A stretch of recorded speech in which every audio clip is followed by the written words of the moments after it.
সঞ্চার সাথী অ্যাপে সাধারণ মানুষের উপর নজরদারি, মোবাইল নির্মাতা সংস্থাগুলোকে কেন্দ্রের নির্দেশিকা নিয়ে জোর বিতর্ক। একতরফা সিদ্ধান্ত তো প্রিয়াঙ্কা গান্ধীর, অ্যাপ ডিলিট করা যাবে এমনটাই সরকারের তরফে জানানো হয়েছে।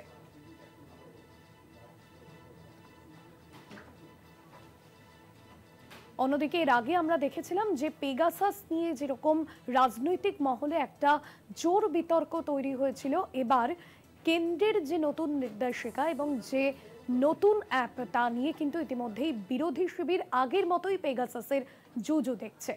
কংগ্রেস সাংসদ প্রিয়াঙ্কা গান্ধী তিনি ঠিক কি বলেছেন শোনাবো।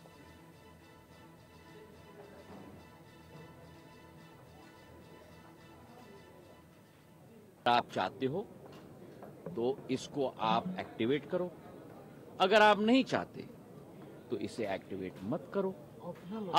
सुनिए ना, अगर आप इसको अपने फोन पे रखना चाहते हो तो रखो, अगर आप इसको डिलीट करना चाहते हो तो डिलीट करो।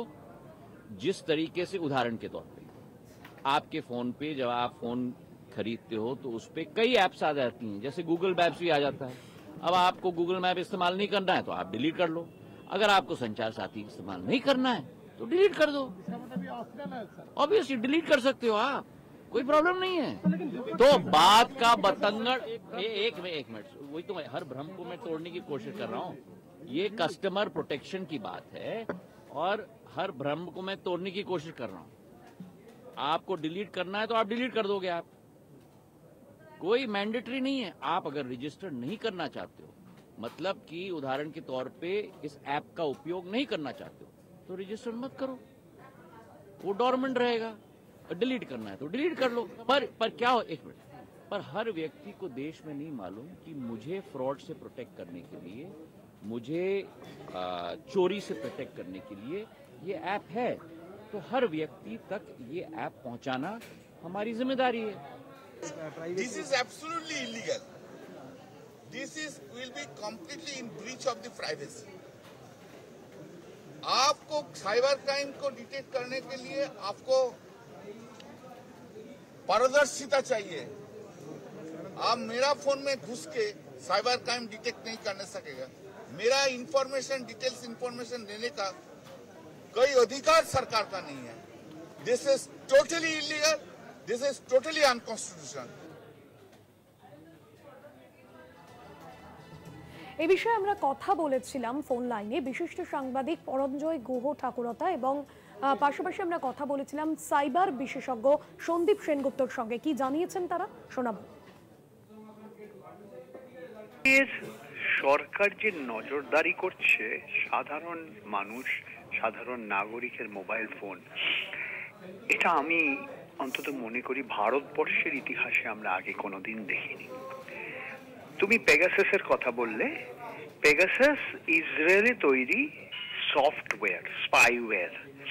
বিশ্বের অনেক দেশের অপব্যবহার করা হয়েছে এবং কিভাবে উকিল, সামাজিক কার্যকর্তা যারাই যেই ক্ষমতায় থাকুক না কেন তাদের বিরুদ্ধে যারা আছে তাদের উপরে নজরদারি করা, এক ধরনের এই ধরনের গুপ্তচর যে সফটওয়্যার এটা হয়েছিল।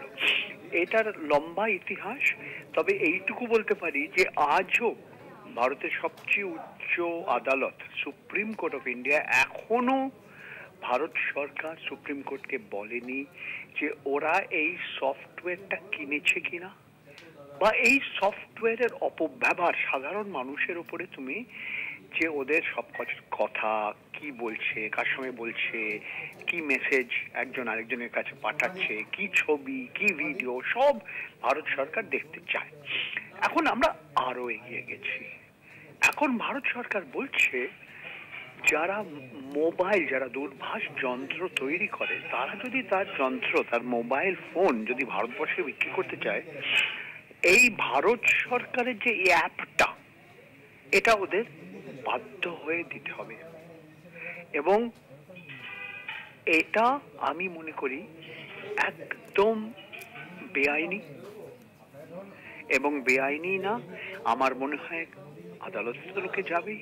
এক ধরনের সাধারণ মানুষ এখনো বুঝতে পারছে না তাদের নিজিতা, তাদের প্রাইভেসির ওপরে কিভাবে সরকার চাইছে যে প্রত্যেক নাগরিক কি করছে, কোথায় যাচ্ছে, কার সঙ্গে কথা বলছে, তার মানে সবকিছু যাতে ওরা মানে গুপ্তচরের মতো ওরা পুরো নজরদারি করতে পারে। এটা আমার মনে হয় আমরা আগে দেখিনি কোনোদিনও, এবং আমি মনে করি নাগরিক সমাজ, রাজনৈতিক দল সবাই বিরোধ করার দরকার।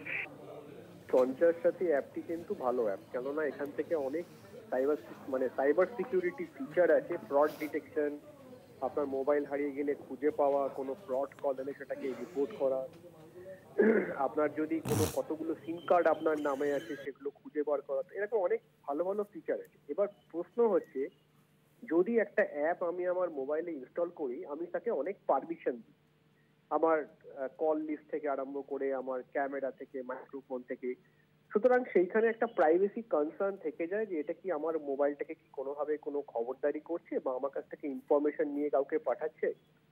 এইবার আজকে যখন অ্যাপ স্টোর, প্লে স্টোর থেকে যখন আমি অ্যাপটাকে পাবলিশ করা হবে, already publish, app store, play স্টোরও কিন্তু খানিকটা সিকিউরিটি লেভেল চেক করে এবং দেখে যে অ্যাপ যেটা বলছে সেটা করছে কিনা। এবার অ্যাপ কি বলছে, অ্যাপের প্রাইভেসি স্টেটমেন্টে লেখা আছে আমরা কোনো ডেটা কালেক্ট করব না, এটা পরিষ্কার লেখা আছে অ্যাপ স্টোর, প্লে স্টোরে।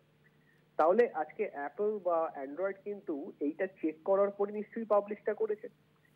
এবার নেক্সট যে পার্টটা আছে, এটা এখন ভালো না খারাপ, আমার মনে হয় এটা যদি প্রি ইনস্টল করে দেওয়া হয় মোবাইলে, সেটা ডেফিনেটলি ভালো।